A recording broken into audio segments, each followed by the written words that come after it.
شروع کرتی ہوں اللہ کے نام کی مدد مانگتے ہوئے، جو سب کو فیض اور فائدے پہنچانے والا، بے حد مسلسل رحم کرنے والا ہے۔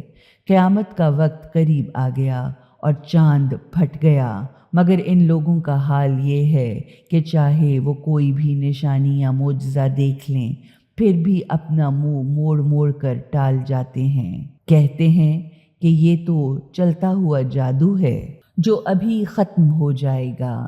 غرض انہوں نے ابدی حقیقتوں کو جھٹلایا اور اپنی نفسانی خواہشوں کے پیچھے پیچھے چلے۔ ہر معاملے کو آخرکار ایک انجام تک پہنچنا ہے۔ اب جب کہ ان کے پاس ایسی خبریں آ چکی ہیں جو ان کو سرکشی سے روکنے کے لیے بہت کافی عبرت کا سامان ہیں، ایسی پر اثر دانائی کی گہری باتیں جو نصیحت کے مقصد کو مکمل طور پر پورا کرتی ہیں، مگر ایسی زبردست تنبیہیں بھی انہیں کوئی فائدہ نہ پہنچا سکیں، تو بس اب آپ ان سے اپنا منہ پھیر لیجئے۔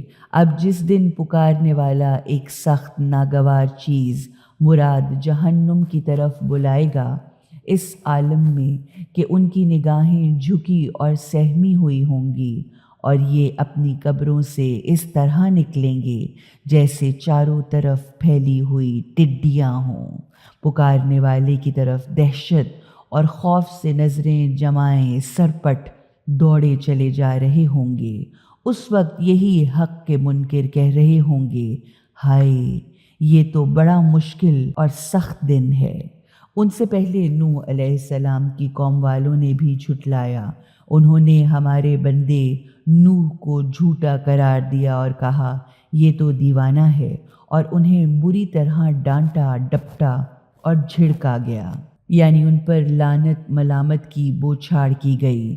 آخرکار انہوں نے اپنے پالنے والے مالک کو پکارا کہ میں ان کے مقابلے میں بے بس اور مغلوب ہو چکا ہوں، تو میری مدد فرما یا اب تو ان سے انتقام لے۔ تو ہم نے برستے ہوئے پانی کے ساتھ آسمان کے دروازے کھول دیے اور زمین کو پھاڑ کر چشمے بہا دیے۔ پھر سارے کا سارا پانی اس کام کو پورا کرنے کے لیے مل گیا جو تجویز ہو چکا تھا، اور نوح علیہ السلام کو ہم نے تختیوں اور کیلوں والی کشتی پر سوار کر دیا جو ہماری نگاہوں کے اشاروں پر چل رہی تھی۔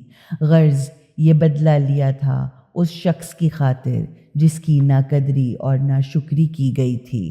پھر اس کشتی کو ہم نے اپنی قدرت کی ایک نشانی بنا کر چھوڑ دیا۔ تو کیا ہے کوئی سبق لے کر نصیحت قبول کرنے والا؟ تو اب دیکھ لیا کیسا تھا میرا عذاب اور کیسی ہوتی ہیں میری تنبیہیں۔ غرض ہم نے اس قرآن کو سبق سیکھنے اور نصیحت لینے کے لیے آسان کر دیا ہے، تو کوئی ہے جو سبق لے اور نصیحت قبول کرے؟ عاد کے قبیلے نے بھی ابدی حقیقتوں کو جھٹلایا، تو دیکھ لو کہ کیسی تھی میری سزا اور میرا ڈرانا۔ ہم نے ایک ایسے دن جو ہمیشہ کے لیے منحوس تھا ان کی طرف ایک سردی سے ٹھٹھرا دینے والی سخت طوفانی ہوا بھیج دی جو لوگوں کو اٹھا اٹھا کر اس طرح پھینک رہی تھی جیسے وہ جڑ سے اکھڑے ہوئے درختوں کے تنے ہوں۔ دیکھا کیسی تھی میری سزا اور میرا ڈرانا؟ حقیقتاً ہم نے اس قرآن کو سبق لینے اور نصیحت حاصل کرنے کے لیے آسان بنایا ہے، تو کیا کوئی ہے نصیحت قبول کرنے والا؟ قوم سمود نے بھی ڈرانے والے انبیاء کو جھٹلایا۔ انہوں نے کہا ایک اکیلا آدمی جو ہے بھی ہم میں سے، تو کیا اب ہم اس کے پیچھے پیچھے چلیں؟ اس صورت میں تو ہم بالکل گمراہ اور دیوانے ثابت ہوں گے۔ کیا ہمارے درمیان بس یہی ایک آدمی رہ گیا ہے کہ جس پر خدا کی وحی اتاری گئی ہے؟ نہیں، بلکہ یہ تو ہے ہی پرلے درجے کا جھوٹا، گھمنڈی، ڈینگے مارنے والا، خود پسند۔ ہم نے نبی کو وحی کی کہ انہیں کل ہی معلوم ہو جائے گا کہ کون پرلے درجے کا جھوٹا، گھمنڈی اور خود پسند ہے۔ ہم ایک خاص اونٹنی کو بھیجتے ہیں جو ان کے لیے امتحان کا ذریعہ ہوگی، تو آپ علیہ السلام ذرا صبر و ضبط سے کام لیں اور دیکھیں کہ ان کا کیا حشر ہوتا ہے۔ بس انہیں اتنا بتا دیں کہ پانی ان کے اور اونٹنی کے درمیان تقسیم ہوگا اور ہر ایک اپنی اپنی باری کے دن پانی پر آیا کرے گا۔ پھر ان لوگوں نے اپنے آدمی کو پکارا تو انہوں نے پکڑ کر اس اونٹنی کے ٹخنوں کے پچھلے حصوں کو کاٹ کر اسے مار ڈالا۔ پھر دیکھ لیا کیسا تھا میرا عذاب اور میرا ڈرانا۔ ہم نے ان پر بس ایک دھماکہ کیا تو وہ بھرے ہوئے کھلیان میں خشک گھاس کی بھوسی کی طرح بھس ہو کر رہ گئے۔ غرض ہم نے اس قرآن کو سبق حاصل کرنے کے لیے آسان بنا دیا ہے، تو ہے کوئی سبق لے کر نصیحت قبول کرنے والا؟ لوط علیہ السلام کی قوم نے بھی ڈرانے والوں کو جھٹلایا۔ ہم نے ان پر سخت پتھراؤ کرنے والی آندھی بھیج دی، سوا لوط کے خاندان والوں کے کہ ان کو ہم نے رات کے پچھلے پہر سحر کے وقت بچا کر نکال لیا۔ یہ ہمارا فضل و کرم تھا۔ اس طرح ہم صلہ دیتے ہیں ہر اس شخص کو جو ہمارا شکر گزار ہوتا ہے۔ لوط علیہ السلام نے ان لوگوں کو ہماری سخت پکڑ سے ڈرایا تھا، مگر وہ ساری تنبیہوں پر شک کر کے اس کو باتوں میں اڑاتے تھے۔ پھر انہوں نے لوط علیہ السلام کے مہمانوں پر ڈورے ڈالے تو ہم نے ان کی آنکھوں کو ختم کر ڈالا۔ تو لو اب چکھو میری سزا اور میرے ڈرانے کا مزہ۔ پھر صبح سویرے ہی ایک نہ ٹلنے والے عذاب نے انہیں آ پکڑا۔ اب چکھو مزہ میری سزا کا اور میری تنبیہوں کا۔ ہم نے اس قرآن کو سبق لینے اور نصیحت حاصل کرنے کے لیے آسان بنا دیا ہے، تو ہے کوئی نصیحت قبول کرنے والا؟ اور فرعون والوں کے سامنے بھی ڈرانے والی چیزیں آئیں تو انہوں نے ہماری ساری کی ساری نشانیوں کو جھٹلا دیا۔ آخرکار ہم نے انہیں پکڑ لیا جس طرح کوئی زبردست طاقت، اقتدار، عزت اور قدرت والا پکڑا کرتا ہے۔ کیا تمہارے زمانے کے کافر ان لوگوں سے بہتر ہیں، یا آسمانی کتابوں میں تمہارے لیے کوئی معافی لکھی ہوئی ہے؟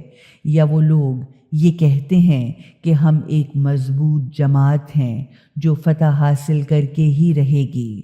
یہ جماعت بہت جلد شکست کھا جائے گی اور یہ سب کے سب پیٹھ پھیر پھیر کر بھاگتے نظر آئیں گے۔ ہاں، ان کی اصل سزا کا وقت مقرر ہے، جو قیامت کا وقت ہے، جو بڑی سخت مصیبت، بڑی زبردست آفت اور بہت زیادہ کڑوی منزل ہے۔ حقیقت یہ ہے کہ یہ مجرم لوگ سخت گمراہی، غلط فہمی اور دیوانگی میں مبتلا ہیں، یا ان کی عقل ماری گئی ہے۔ جس دن یہ آگ میں منہ کے بل پھینک کر گھسیٹے جائیں گے اور ان سے کہا جائے گا، لو چکھو جہنم کی آگ کی لپٹ کا مزہ۔ ہم نے ہر چیز کو ایک خاص اندازے اور پیمانے یعنی قانون اور ضابطے کے مطابق پیدا کیا ہے، اور ہمارا حکم تو بس ایک حکم ہوتا ہے اور پلک جھپکتے ہی وہ پورا ہو جاتا ہے۔ ہم تم جیسے بہت سوں کو ہلاک و برباد کر چکے ہیں۔ پھر ہے کوئی سبق لے کر نصیحت قبول کرنے والا؟ جو کچھ بھی انہوں نے کیا ہے وہ سب کا سب ہمارے رجسٹروں میں لکھا ہوا ہے۔ غرض ہر چھوٹی بڑی بات ان میں لکھی ہوئی ہے۔ فرائض الہیہ کے ادا کرنے والے اور خدا کی ناراضگی سے ڈرنے اور بچنے والے متقین یقیناً باغوں اور نہروں میں ہوں گے، سچی اور حقیقی اعلیٰ عزت کی جگہ اس بڑے صاحب اقتدار بادشاہ حقیقی کے قریب۔